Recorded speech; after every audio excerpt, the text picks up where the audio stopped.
namatay pala yung ano ko guys, video. Ayan, tuloy natin kasi nata-traffic talaga kami. Ayan,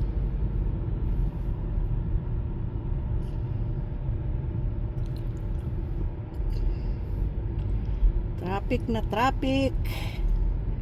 Hindi pa ako nakakalabas guys sa ano ko, yung paakyat sa tulay. Ayan, ganyan kami. Ganyan ang umaga ko dito araw-araw pag ganito, lalo na pag nag-snow sa gabi.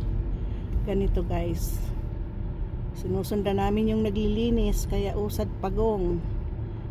At pag exit ko lang dito, inabot na ako ng 15 minutes, hindi pa ako nakakaalis. Ayan. Pasensya na dahil wala akong handle ng aking camera. So ganito lang siya, hinahawakan ko lang siya. Ayan. Kasi yung kanyang dikit sa likod ng aking camera natatanggal na, kaya nahuhulog ang aking phone. Ayan. Ilang araw na lang guys, Christmas na. So I hope na magiging masaya ang Christmas ng lahat at magiging tahimik, peaceful, merry and peaceful Christmas. Kahit wala tayong Noche Buena, ang importante basta healthy, walang sakit, okay na yun. Kasi kung ihahanda mo naman kinabukasan, wala na kayong pagkain, edi isave nyo na lang ng pagkain nyo ng bigas, ibili ng ulam, kasi ang Noche Buena isahan lang yan. Naalala ko nga noon, maghahanda daw ng Noche Buena, mamamalingki. Sabi ko, meron namang Noche Buena pa sa sa New Year. So usually talaga naghahanda ako guys New Year. Yung Christmas hindi masyado kasi nga nasa labas naman kami nakikiparty. Kaya ganun, kaya tipid kami dito. Unless na wala kaming pupuntahan, yun, gaano kami naghahanda. Pero usually New Year ako naghahanda ng Noche Buena, kung ipon ang mga pamilya. Pero kung hindi rin lang sila pupunta, kami ang pupunta sa bahay nila, libre akong magluto ng Noche Buena. Pero sa ngayon, maging practical tayo guys, kasi ang spirit ng Christmas ay nasa sa pagsasamahan natin yan, sa pagmamahalan sa ating mga kapamilya, pagbibigayan. Yan ang espiritu ng Christmas. So wag nating ayan na, dumadaan na yung train papunta sa Brossard. So yun ang anuhin natin guys, isipin. Kung hindi kayang maghanda, wag maghanda. Kung kaya na may medyo sobra, maghanda. So maging practical tayo guys, hindi yung makikipagsabayan tayo kahit hindi natin kaya. So in the end, masakit ang ulo, di ba? So ganun lang ang natin. Alam niyo naman minsan sa Pilipino, pag nakita yung katabing bahay na gusto ring magayahin, kung hindi kaya ng bulsa natin, wag nating pilitin guys, kasi mahirap din, tayo rin ang mahihirapan, di ba? So yun ang short advice ni Lola. Oh my goodness, tingnan nyo nga naman guys. Ando na naman yung isang train papunta na sa downtown. At pagi morning pa kami guys, ito paakyat pa lang sa tulay, nandito pa lang ako sa paakyat ng tulay. Kasi yung isang kalsadang yun sa exit yan ng pa-US, itong nasa right side ko, yung second lane, yan na yan, wala pang nag-exit, pero papuntang US yan guys. Yan, walang masyadong papunta sa US ngayon. Ang marami ngayon papunta sa Montreal. Ayan natatraffic kami. Yan, hindi pa ako nakakaakyat ng tulay, pero tingnan nyo na yung pila guys. Napakahaba na ng pila. Ayan.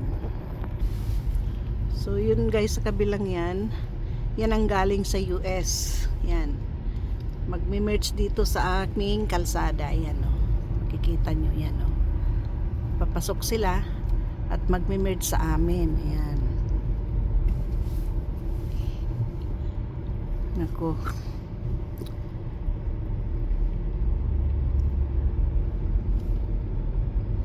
Grabe talaga guys ang traffic pag ganito. 7:50 na. Nasa na ako. 20 minutes na ako. Nandito pa rin sa Bukana. Hindi pa ako nasa paakyat na rin ng tulay. Pero ang tagal kasi nga ito. Slow down talaga kami dito ngayon. Medyo madulas-dulas ang kalsada. Pero yan, nag-i-snow pa ulit siya kaya medyo siya, cloudy. Yan. Yan. Yung mga galing sa US mabilis. Pero pagdating doon sa unahan, makikisiksik sila sa amin. Ngayong nag-i-exit sila, medyo mabilis pa. Pero pag nagsiksik dito sa amin, traffic din sila. Ganyan. Anyways. So ayan guys, nasa tuktok na ako ng tulay.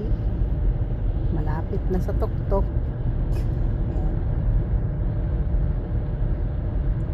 Super traffic talaga. Ayan. Medyo cloudy pa. Ayun ang train, bilis ng siguro not less than even 5 minutes. Nandiyan na yung train, sunod-sunod. Hindi pa ako nakatry ng train. Maganda sana yan, walang traffic. Kaya lang problema, pagdating sa terminal, aantayin mo yung bus. At yung bus naman, hindi ko alam yung mga oras ng biyahe. Pero hindi siya every 5 minutes. Medyo matagal-tagal, kaya parehas din, mahuhuli pa rin ako sa work. Pero kung mag-drive ako kahit matraffic, dire-diretso ako. At least dito sa tuktok na ng tulay, medyo maluwang na ang aming biyahe. Ayan. Ay, kaya pala winter operation daw. Maintenance operation. Winter maintenance operation. So naglinis sila dito sa tulay. Kaya pala traffic kami doon. So nakaano na siya. Nakalampas na dito yung paglagay niya ng asin, pag-scrape ng snow. Kaya yun, maluwag na yung aming biyahe. At ito na, nasa tuktok na ako ng tulay guys. So pag nakalampas na ako dito, na lang, few meters, mag-i-exit na ako pa downtown. Yung tulay namin. Ito palang tulay namin na to guys. Halos kaparehas nung design sa Taiwan. Kasi nakapunta kami sa Taiwan. Ganito ang style niya. So yun. So that's it for now guys. At ako'y malapit na mag-exit sa downtown. Have a nice day. Thursday chilly morning kami dito. Thanks for watching. Sa mga hindi pa nakasubscribe, please do subscribe my channel. And please i-ano nyo yung notification bell. I-on nyo. Para naman pag may bago akong video, ino-notify nyo kayo. Thanks for watching. Bye!